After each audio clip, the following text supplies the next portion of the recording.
નમસ્કાર વિદ્યાર્થી મિત્રો, આજે આપણે ચર્ચા કરશું ગેસ્ટ્રોઇન્ટેસ્ટાઇનલ સિસ્ટમ કે જેને ડાયજેસ્ટિવ સિસ્ટમ તરીકે ઓળખીએ છીએ.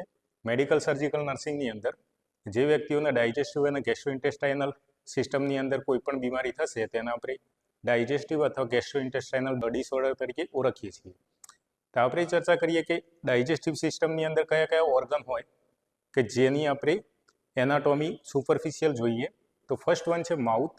માઉથની અંદર નોર્મલી આપણે કોઈ પણ ખોરાક લઈએ છીએ તો તમારા મોઢા દ્વારા ઇન્જેસ્ટ થશે અને એની અંદર આવશે ટીથ, ટંગ અને ગ્લેન્ડ્સ આવશે, જેને સલાઇવરી ગ્લેન્ડ્સ તરીકે 3 આવશે.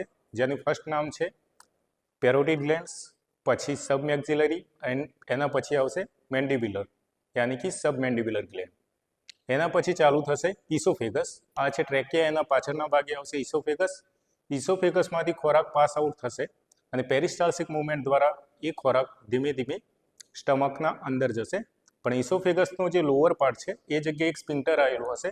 આ સ્પિન્ટરને આપણે લોઅર ઇસોફેજિયલ સ્પિન્ટર અથવા તો કાર્ડિયક સ્પિન્ટર તરીકે ઓળખીએ છીએ. હવે આ જે સ્પિન્ટર છે ઓપન થશે એટલે કોઈ પણ ખોરાક જે ખાધેલો છે એ સીધો સ્ટમકની અંદર એન્ટર થશે. સ્ટમકની વાત કરીએ તો એના ઉપરનો જે ભાગ હશે એને ફંડસ, વચ્ચેના ભાગનો બોડી અને લાસ્ટ પાર્ટનો પાયલોરસ તરીકે આપણે ઓળખીએ છીએ. સ્ટમકમાં 2 કર્વેચર પડશે, એક લેઝર કર્વેચર પડશે અને ગ્રેટર કર્વેચર પડશે.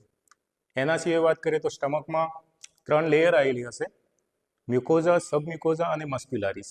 હવે સ્ટમક જ્યારે એન્ડ પૂરો થશે એ જગ્યાએ એક સ્પિન્ટર આવેલું હશે, યાની કે એક ઢાંકણ આવેલું હશે. આ ઢાંકણને આપણે પાયલોરિક સ્પિન્ટર તરીકે ઓળખીએ છીએ. એના પછી ચાલુ થશે સ્મોલ ઇન્ટેસ્ટાઇન.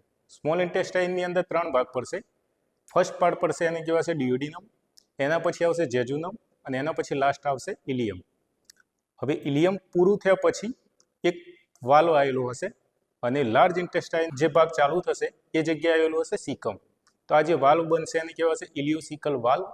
એના પછી ચાલુ થશે લાર્જ ઇન્ટેસ્ટાઇન. લાર્જ ઇન્ટેસ્ટાઇનની અંદર વાત કરીએ તો એસેન્ડિંગ કોલોન, પછી ટ્રાન્સવર્સ કોલોન, પછી ડિસેન્ડિંગ કોલોન અને લાસ્ટ આવશે સિગ્મોઇડ કોલોન.